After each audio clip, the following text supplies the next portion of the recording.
आप देख रहे हैं इंडिया न्यूज़ का डिजिटल प्लेटफॉर्म। आपके साथ मैं रचना बंसल। अगर आप दिल्ली से नोएडा या नोएडा से दिल्ली डेली अप डाउन करते हैं या फिर दिल्ली से गाजियाबाद की तरफ आना जाना आपका रोज़ का होता है, तो आप सोच रहे होंगे इन दिनों दिल्ली में डीएनडी क्रॉस करने के बाद जो आश्रम फ्लाईओवर को एक्सटेंड करने का काम चल रहा है, उसकी वजह से बहुत ज़्यादा ट्रैफिक जाम रहता है और इसी ट्रैफिक में आपके घंटों गुजर रहे हैं। ख़ासतौर से पीक आवर्स में सुबह का वक्त हुआ या फिर शाम का वक्त हुआ, जब लोग घर लौट रहे होते हैं। ऐसे में आपके लिए एक थोड़ी राहत की खबर है, आपके लिए, इनफैक्ट मेरे लिए भी वो राहत की खबर है। मैं डेली उसी रास्ते से अप डाउन करती हूँ। नया साल का वो वक्त था, हालांकि पहले 25 दिसंबर 2022 से होना था, लेकिन थोड़ा सा 4-5 दिन आगे बढ़ा था। नए साल से ये रास्ता बंद हो चुका था और आश्रम का जो फ्लाईओवर है उसे तोड़ा जा रहा है, उसे एक्सटेंड करने के लिए, यानी कि नए फ्लाईओवर से जोड़ने के लिए उसे भी तोड़ने का काम चल रहा है और नए साल से ही ये रास्ता पूरी तरीके से बंद है। अब दो रास्ते हैं, एक नीचे से निकलता है, एक फ्लाईओवर के ऊपर से निकलता है। लेकिन जब फ्लाईओवर पूरी तरह से बंद हो गया तो वो सारा ट्रैफिक नीचे आश्रम की तरफ यहाँ इकट्ठा होने लगा और यहीं पर लोगों को घंटों जाम का सामना करना पड़ता है। लेकिन राहत की बात यह है क्योंकि 45 दिन का वक्त बताया जा रहा था, 45 दिन का वक्त लगेगा इस पुराने फ्लाईओवर को नए फ्लाईओवर से जोड़ने के लिए, यानी कि नए फ्लाईओवर का काम एक्सटेंड करने के लिए, पुराने आश्रम के फ्लाईओवर से जोड़ने के लिए।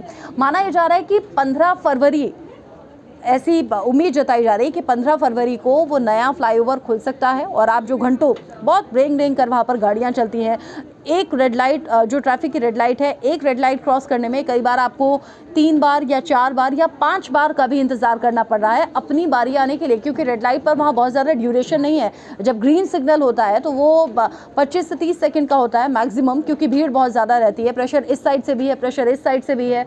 आश्रम फ्लाईओवर से जो लोग गुजरने वाले हैं वो मेरी बात को अच्छे से समझ भी रहे होंगे, कनेक्ट भी कर रहे होंगे।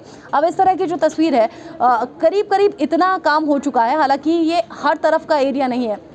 यहाँ एक तस्वीर सामने आई है जहाँ इस तरह से थोड़ा काम कह सकते हैं कि इसका बेस बना दिया गया है। अब आगे का काम लगातार चल रहा है और जो गाड़ियों की आप कतार देख रहे हैं, इसी तरह गाड़ियों की कतार रहती है। पहले तो पीक आवर्स में रहती थी, यानी कि मॉर्निंग और इवनिंग में रहती थी, लेकिन अब इस फ्लाईओवर की वजह से, इस कंस्ट्रक्शन के काम की वजह से ट्रैफिक पूरा दिन लगभग इसी तरीके से रहता है। आप किसी भी वक्त निकल जाइए, अगर आपको कहीं पहुंचने के लिए आधा घंटा लगता था तो वहां पर 1 घंटा या फिर 1.5 घंटा या कई बार तो 2 घंटे भी लग रहे हैं। इस तरह ट्रैफिक की दिक्कतें हम सबको परेशान कर रही हैं। तो दिल्ली एनसीआर, जिसमें आश्रम फ्लाईओवर की बड़ी ख़ास भूमिका रही है और दिल्ली नोएडा को कनेक्ट करने का काम करता है। डीएनडी क्रॉस करते ही महारानी बाग नेहरू प्लेस नेहरू नगर शुरू हो जाता है। उसके बाद आश्रम फ्लाईओवर जो आगे दिल्ली तक पहुँचाने का काम करता है। ऐसे में आश्रम फ्लाईओवर जब शुरू हो जाएगा तो बहुत ज़्यादा आसानी आपको भी होने वाली है। 15 फरवरी का इंतज़ार हम सब भी कर रहे हैं, क्योंकि अब तो जनवरी लगभग ख़त्म हो चुका है। 15 दिन का इंतज़ार और करना है और माना ये जा रहा है कि 15 दिन में, उन बचे हुए 15 दिन में काम कंप्लीट कर लिया जाएगा। मतलब अब आपको आने जाने में सहूलियत होने वाली है और घंटों जो ट्रैफिक में आप परेशान होते थे उससे आपको बहुत जल्द निजात मिलने वाली है। होपफुल रहिए।